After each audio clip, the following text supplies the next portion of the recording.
Hey guys, so today I thought I'd just highlight some good anti-aging ingredients and a few of my favorite products that you may not necessarily think of as anti-aging. And many of these ingredients have one thing in common, is that they help with collagen production in skin and elastin in skin.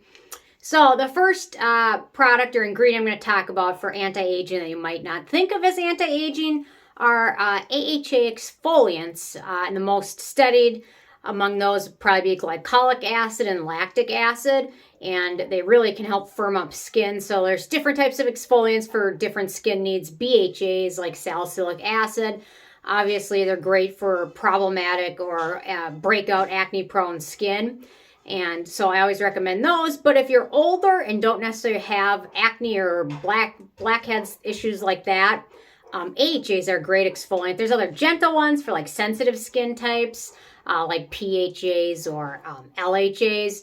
But for helping rebuild collagen in skin, AHAs such as glycolic acid are going to be wonderful. Paula's Choice, this is one of their great products. Their Resist Smoothing Treatment, it's got 10% AHA blend in there. There's other good ones. I mean, this one's really expensive. The Drunk Elephant TLC Framboos. I mean, to be honest, Paula's Choice is probably going to be, what is it, probably 1/3 of the price. And it's really wonderful. A lot of people absolutely like this product. I'm trying to finish it up. I've been working on it for quite some time now, but it's still overall a good product just for like the price though. Like, I don't know, what is it, 120 bucks now? It's ridiculous. But anyway, there's a lot of other good ones. You don't have to buy any of these, but just look for glycolic acid or lactic acid. And typically 10% is going to be the studied amount. The Murad Environmental Shield, this got glycolic acid as well as a vitamin C derivative in it. So and then the other big thing is the pH of it.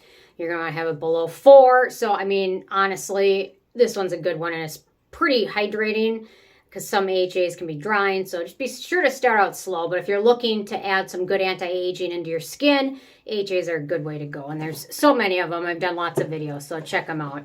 Those are just a couple of examples from ones I just had right here. So next up, another one, probably most of you know this, but anyway, vitamin C in the form of ascorbic acid. It's going to be great. There's a lot of vitamin C derivatives. They're not so studied, not so researched as ascorbic acid.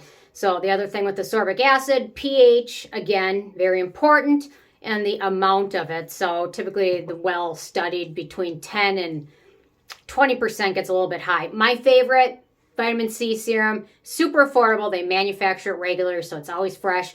Geek and Gorgeous Sea Glow, it's got 15% vitamin C in the form of ascorbic acid. The pH is spot on, and it's super affordable. I think the U.S. price is 11 bucks, 12 bucks. And it's got all the good ingredients in here that you want. It's wonderful. I've been using it for a long time, and I've tried tons of vitamin C serums. A lot of them work great. This one I just have grown to trust and love because it's never arrived oxidized or yellow. The pH is proper. The amount of vitamin C that they use is great, 15%. There's other good ones out there. Dr. Brenner, Cosrx has a newer one, Isntree, there's Skin Diva. There's tons of good ones. It's just my favorite given the price, the fact that they manufacture regularly, and the fact that a bottle of this lasts me a very long time. So I love this one. There's other good ones. This one's an interesting one. You can use at night. The IT Cosmetics Confidence in Your Beauty Sleep Vitamin C Serum. It's a little bit thicker, kind of jelly texture. You see that in there? It's kind of thicker, but you can use this one at night. Typically, if you can use vitamin C in your daytime routine, that's going to be the best. But vitamin C, ascorbic acid, once it absorbs in your skin, it has kind of a reservoir effect. So when you rinse it off, it doesn't necessarily leave your skin because it soaks deep into the layers and helps your skin protect itself for hours after you even wash it off. So vitamin C is great for brightening skin, rebuilding collagen, things like that, as well as protecting it from environmental damage. Another group of anti-aging ingredients, growth factors. Do some research on it. Not everyone is a huge fan of growth factors, but for me, the results from using a growth factor serum it's undeniable what I noticed. So like the very first time I used the Skin Medica TNS serum, within 2 or 3 days, the difference I noticed it was hard to deny that it was beneficial. And so this is a really good one that's much more affordable than the Skin Medica. It's the Reviv Serum Ultimate Serum. They also have a really nice Peptide serum, TelomErase corrective serum. It's a little bit more expensive, but the bottles are bigger. So Skin Medica TNS is 1 ounce. This one's 1.69 ounces, so it's almost double, and the price is about 1/3 of the price. So growth factors are still being studied and researched, and it's impressive what they can do to skin. So do your digging on it, do your research on it. Don't use it just because I said so. Just check it out, read about them. It's very interesting. There's different types of growth factors. There's different types of growth factor concoctions and things like that. So it's actually a really interesting rabbit hole to go down. So, and I've done videos on it too, so you can be sure to check those out as well. Next up, another group, which is kind of controversial, peptides. Some people, they don't believe in peptides at all. Peptides typically, like there's the Dalton rule where things need to be below, I think it's 600 Daltons to get absorbed into your skin, and most peptides are too large. However, for me, it's another product. When I use peptides, it's hard to look at my skin the next day and say it didn't affect it in a major way. So there's a lot of peptides out there. Actually, in the TelomErase serum, they use a really newer, interesting one called Snap 8, which is the peptide arginine, but more effective than arginine. So it's a cross off of that one. So this one's got the good peptides in there. But the DRMTLGY Peptide Night Cream, really nice moisturizing cream, not terribly expensive. What is 2.1 ounces, so it's really nice. The Acure Radically Rejuvenating Whipped Night Cream, I would consider this a dupe formulation, dupe to the Drunk Elephant Protini. The texture is different, but this got all the good ingredients in there. The newer one, the CosRx 6 Peptide Booster Serum, is really nice, water texture. You can put it on your skin right after cleansing and toning, and it works really nice, and you don't have to change anything else in your routine. And then other peptides, the ordinary multi-peptide serum with copper peptides. Copper peptides, another ingredient that for me, it's amazing. When I use it, just even the next day or two, the benefits for it are, it's amazing. So copper peptides, I'm totally sold on it, and there's lots of research on it.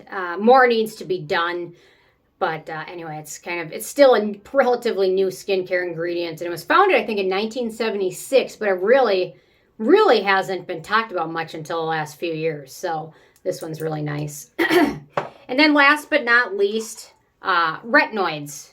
Amazing for anti-aging, wrinkles, and I mean, typically retinoids are used initially a lot of times for acne-prone skin, but the side effects from it are amazing in terms of fighting wrinkles, plumper skin appearance, texture looks better, helps brighten your skin up as well.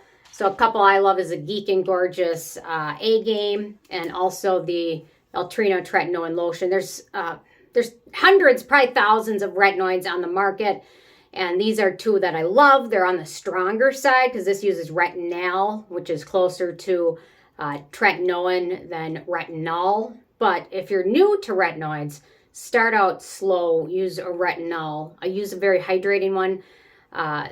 The Ordinary is a lot of ones that are really nice and moisturizing, so you don't end up with super dry skin, because if you use too strong a retinol on skin that's not used to it or acclimated to it, it can cause some issues, redness, flakiness, dryness, things like that. So start out slow, but these are two wonderful ones.